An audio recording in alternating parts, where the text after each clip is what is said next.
Di mana titik tidak masuk akalnya? Di mana titik tidak masuk akalnya? Aksara film passwordnya. Dia nggak punya bapak ya. Di sebuah perkampungan, terdapat garmen tempat jaket anti peluru dibuat setelah para elit nasional melakukan kuchiyose zaman di era Hokage kedua, cuaks. Di mana hari itu terdapat sidak pelakor yang dilakukan oleh istri pemilik garmen bernama Della terhadap seorang builder. Kamu jangan suka godain suami orang ya. Sampai mendatangkan suaminya ke sana, gua sampai bagong buset dah. Di garmen doang bosnya harus gaya bos perkantoran anjing. Saya nggak pernah godain suami ibu. Ya, karena mbak lebih good looking mbak, ya elah gitu aja kagak ngerti. Saat ditransfer pulang, peperangan ala PD2 pun terjadi hanya karena Della takut suaminya melakukan poligami agar masuk surga. Bahkan saat Erik mencoba meyakinkan istrinya kalau rudalnya hanya untuk ia seorang, bacotannya pun langsung ditambal dengan kata-kata kemanuakalan. Semua laki-laki yang berkhianat itu awalnya karena ngerasa punya uang banyak, Mas. Iya juga sih, asal udah banyak uang otak seketika konslet. Karena suaminya terlalu kaya, kini Della meminta agar uang suaminya dikarantina oleh istrinya agar tak dipakai foya-foya bersama para karyawan tukang jahitnya. Dan daripada perang dunia terjadi lebih lama dari pengesahan RUU perampasan aset, anjas. Erik pun terpaksa memberikan seluruh cuannya untuk sang istri. Bilang aja keuangan bulanannya kurang Del, gitu aja ribet. Mana sini cepat uang kamu? Setelah satu permasalahan selesai, kini datang lagi yang ingin open war dengan Della, yaitu mantan Erik sewaktu masih Miss Gwen. Maya itu kan mantan pacarnya Mas Arif waktu SMA, Bu. Apalagi kata seorang minion, mantan Erik bernama Maya sedang menjanda akibat ditinggal oleh suaminya yang berhasil ngebungkus ayam geprek kampus. Nah, Sari pindah, aduh. Assalamualaikum, Mas Arif. Bisa-bisanya mantan sendiri nyamperin ke rumah anjing. Kedatangan Maya ke sana tentunya untuk masuk lagi ke dalam kakak Erik. Sehingga sepulangnya dari sana, Della yang melihat Maya nyelonong dari rumahnya langsung mengeluarkan jurus ajian congor rawa gendeng dengan berbagai tutur katanya dengan menyebut Erik telah selesai membuat gempa bumi lokalan dengan mantannya ketika istrinya lagi OTW pasar. Sampai aku tahu kamu pacaran sama dia, aku nggak akan maafin kamu. Ya, beginilah jika kalian punya istri kelewat sayangnya dengan kalian. Di sisi lain, Maya pun datang ke sebuah garmen untuk melamar kerja yang saat itu juga Erik langsung keluar. Aku kesini mau cari-cari kerjaan. Pemilik konveksi ada di depan kamu sekarang. Sekarang lo nyesel kan? Dan tanpa perlu memberikan surat keterangan pernah ikutan demo meski tak didengar, Erik pun langsung menerimanya menjadi tukang jahit. Beginilah guys, mantan pun ada orang dalamnya.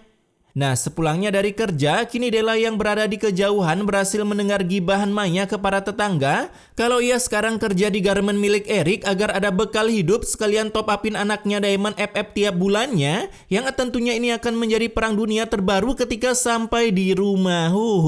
Kencangkan sabuk pengamanmu Erik. Ketika Erik pulang, ia pun melihat dapurnya udah gosong dan saat Della datang, Kamu udah main gila sama Maya. Congor dengan kecepatan 200 kg rendang yang hilang itu hanya settingan langsung ngedumel. Dan setelah berbacot ria, kini giliran Della mendatangi rumah Maya untuk melabrak Maya karena telah berani mendekatkan diri dengan Erik. Ini pasti semua akal-akalan kamu aja kan? Biar bisa deketin Mas Arif. Bahkan Della dengan GG gamingnya mengusir Maya dari sana, takutnya masa lalu 3GP-nya malah terjadi dengan Erik sekarang. Namun perbuatan ini berhasil dihentikan oleh Erik yang ternyata selain jadi pengusaha garmen, beliau juga menjadi RT di kampungnya. Capek juga ya punya spek istri bacotan kayak gini. Karena kejadian ini membuat para mama minion padang menggosipi hal yang belum jelas kebenarannya. Ternyata Pak RT itu ada main sama Bu Maya. Nah, tahu kan kenapa kemiskinan merajalela di Wakanda? Bukannya nyari kerja malah fokus mikirin kehidupan orang. Beberapa hari setelah perang dunia, kini Della meminta untuk ikut ke garmen agar suaminya tak diam-diam selingkuh di belakangnya. Udah kayak ekor monyet aja mbak kemana-mana ikut tuannya. Namun meskipun udah dijelaskan demi congor istrinya kagak banyakan spam kata-kata di pagi hari, bukannya ngeblokir congor Della, si Erik malah memilih mengajaknya ikut ke garmen. Yang dimana baru aja datang, aduh. Kamu itu kalau kerja jangan suka pakai lipstik merah. Make up pun dilarang anjing. Bahkan selain lipstik, seorang minion juga ikutan kena makian hanya karena menggunakan tepung terigu serbaguna sebagai bedak. Bedak kamu itu ketebelan. Enggak Bu. Kerja di garmen udah kayak login ke Korea Utara. Di sisi lain, karena Maya kini pengangguran, terpaksa kerjaannya hanya bisa menjadi si penyelamat bumi, menyelamatkan seorang bocil FF yaitu anak hasil kawin Della dengan Erik. Anjas, papamu juga pengen banget loh, Dek. Di sana bukannya berterima kasih, si bocil ini malah mengerosting secara halus tentang kehidupan Maya yang anaknya nggak ikut dibawa ke desa, padahal kan bocil FF perlu ASI agar besar tak menjadi asu, begitulah katanya. Namun baru aja merenung, kini anaknya langsung disamperin oleh si lampir yang mengira Maya akan mendekatkan diri dengan suaminya lewat Dini. Besok kamu jangan deket-deket sama Tante Maya ya. Kamu mau? Kamu dipisahin sama ibu sama bapak? Keesokan harinya, kini Della membuat berita yang spektakuler nomor 5 bisa bikin UU perampasan aset disahkan dengan mengadu domba kelompok emak-emak bazar bayaran untuk berdemo ke rumah Maya setelah tahu penyebab kematian suaminya. Bu Maya itu orangnya baik kok, Bu Susi aja yang terlalu cemburuan. Anjaya nih, tumben banget gue lihat NPC mama memiliki akal dan juga logika. Karena tak mempan mengadu domba para mama elit global, kini Della dikejutkan dengan usaha baru Maya akibat para mama pada berbondong-bondong OTW lokasi Maya. Bu Maya kan mau ngadain syukuran di tempat barunya. Dia mau bikin usaha salon. Anjing, gak kerja tapi bisa buka usaha salon. Uang dari mana, Sat? Dimana merasa kepo, kini Della melakukan belusukan dari kejauhan melihat situasi persalonan duniawi milik Maya yang diserbu oleh para mama kampung yang padahal pada kagak bawa uang, cuman ikut-ikutan doang, itu pun biar nggak ketinggalan bahan gibahan kampung. Muka perempuan itu bikin enak banget. Sampai membuat Della dari kejauhan iri dan berusaha mencari tutorial cara melenyapkan persalonan Maya. Nah, beberapa hari kemudian Della pun datang ke salon Maya sebagai customer agar bisa melakukan review buruk salon Della melalui cangkemnya, ditambah dengan mencampurkan ramuan air got ke dalam sebuah botol sampo milik Maya. Anjay, warna putih udah kayak... Setelah pulang dari salon Maya, kini Della mencepukan hasil review salon Maya ke para mama yang baru aja mau ngutang di warung. Dan karena para mama ini begitu gampang diadu domba, ciri khas masyarakat Wakanda harus memiliki spek otak di luar jangkauan, membuat para mama ini langsung percaya. Wah, ini nggak bisa dibiarin. Kita harus menghentikan salonnya Bu Maya. Kala itu mereka pun berdemo di depan salon Maya bukan tentang RUU TNI atau RUU polisi, melainkan tentang tutorial Maya menggosok-gosok ketombe mereka sampai mekar yang menyebabkan kegatalan berlebihan seperti bapak bernama Ridwan. Anjas. Hasil dari itu juga salon Maya berhasil terunboxing. Nah, agar kekacauannya tetap utuh permanen, saat Erik datang untuk membubarkan bentrok para warga dengan Maya, Della pun pura-pura perutnya tiba-tiba hamil, tapi bukan karena diunboxing oleh sosok bernama Ridwan dengan caption kecelakaan saat bekerja, melainkan tentunya hasil dari pengunboxingan si Erik. Ya udah, mendingan kamu istirahat. Aku mau ke tempatnya Maya dulu ya. Lah, istri lagi mengandung malah ingin mengandungi perempuan lain. Di sisi lain, setelah salon Maya sepi seperti isi pikiran kalian, kini datanglah manusia berbatang bernama Pak Joko tanpa... Enggak, canda gua canda. Di sana kedatangan Joko bukan buat ngesalon, apalagi nyalonin anak laki-lakinya dengan Maya bernama Gibran, melainkan meminta uang kontrakan salon Maya yang baru buka 3 hari. Dari kejauhan ngesponlah Della yang langsung mendengar percakapan mereka, sehingga ia langsung melakukan taktik ala-ala FVOC-nya yaitu adu domba dengan bilang jika Maya adalah Aniani dari Pak Joko bukan Ridwan, namun para mama yang kagak mendapatkan bukti apapun mereka pun menolak melakukan demo part 2-nya ke salon Maya. Ya, kalau nggak ada bukti, apa yang mau dilakukan, Bu? Sok baik banget, Sat. Kemarin aja kagak ada bukti malah demo. Keesokan harinya, saat Erik selesai keramas dan karena sampunya udah habis, ia pun menaruh sampo racikan Della di kamar mandi yang padahal udah sengaja disembunyikan oleh Della. Dan tak berselang lama, Della pun datang dengan kepala gerah karena ketombenya pada bermekaran di ubun-ubun kepalanya, dimana dengan otak yang udah panas si Erik tiba-tiba ngomel akibat dirinya kagak dapat jatah bulanan. Hasil bacotan itu langsung dijadikan open war oleh Della dengan bilang jika Erik memiliki ani-ani, jadi untuk apa minta ke Della, mintain aja ke ani-aninya. Anjas. Momen ketika Ridwan kena roasting.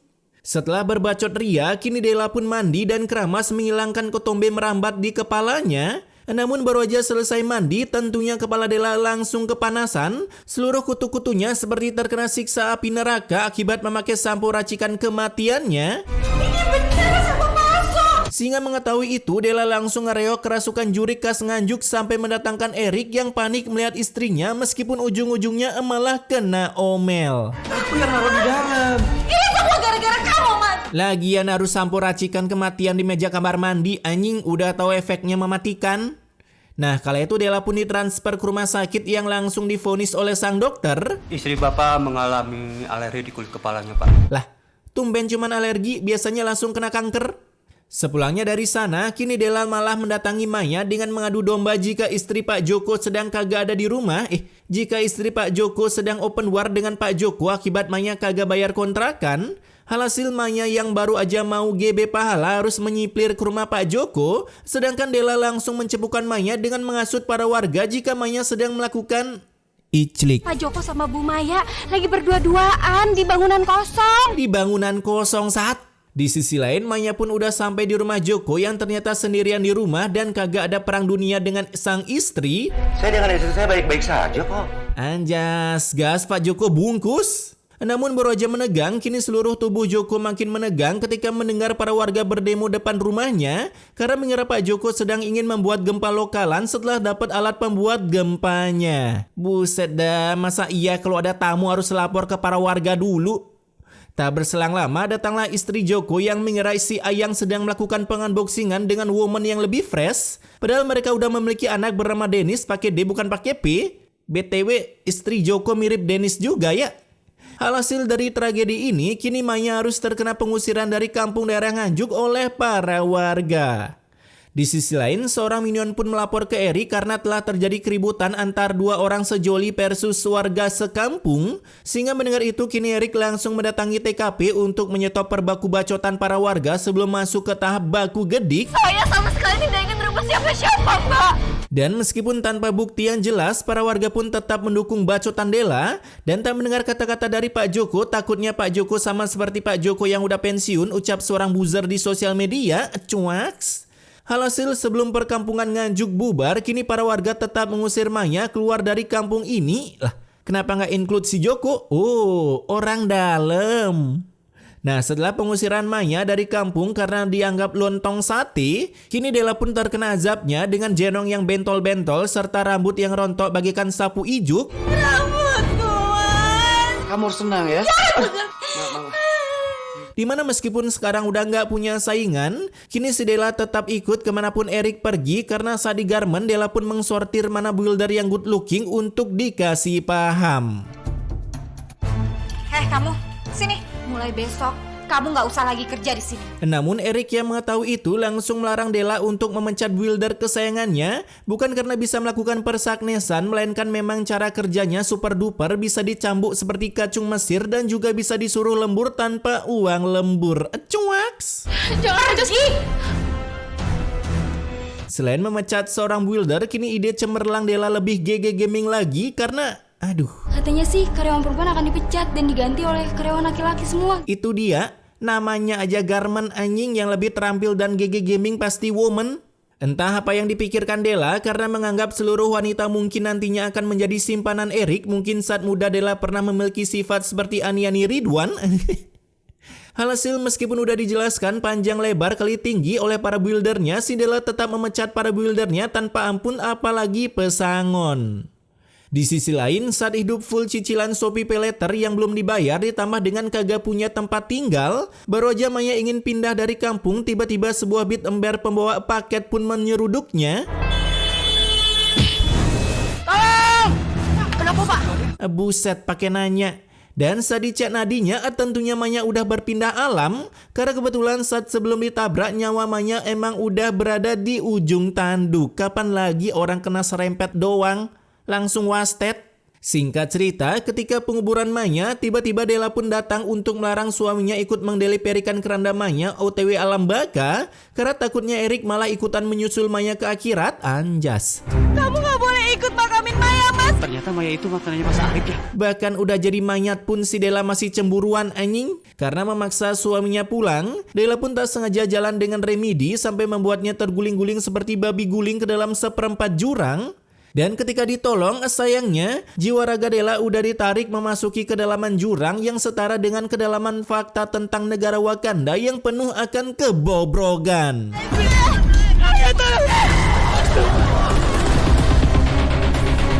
Udah gitu doang Wasted?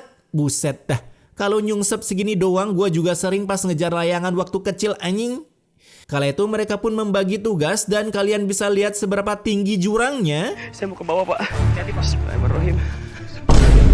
Anjas, cuman jatuh segitu doang bisa Wasted. A few moments later. Mudah-mudahan gak ada lagi perempuan seperti Bu Susi.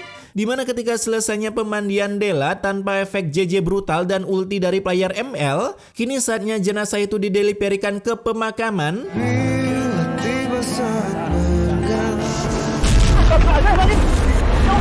Dan barulah muncul segala ulti dari player ML, bahkan membuat keranda Della berjalan sendirinya nyungsep ke tengah jurang.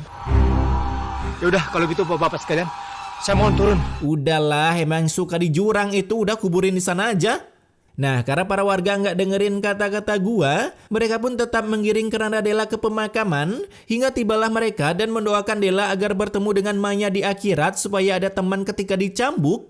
Namun sayangnya ulti Bobo Boy Topan menolak doa-doa mereka dengan mengkomeng acak-adulkan makam Della. Dan akhirnya film pun berakhir dengan penampakan makam Della yang tertusuk sebuah batang pohon yang konon dari sinilah tercipta pohon delima. Anjas. Teori konspirasi macam apa ini? Oke, pesan immortality-nya di sini, cemburu memang wajar apalagi dengan pasangan kita sendiri, tapi tetap harus ada takarannya apalagi kita sudah menikah. Dan memang jika dikekang bagaimanapun laki-laki pasti akan nakal juga jika memang sifatnya sampah. Tapi mau dilepas bagaimanapun laki-laki tak akan mendua jika sifatnya memang tidak sampah. Anjas. Jadi pada intinya jangan jadi seperti Ridwan. Kok gelap?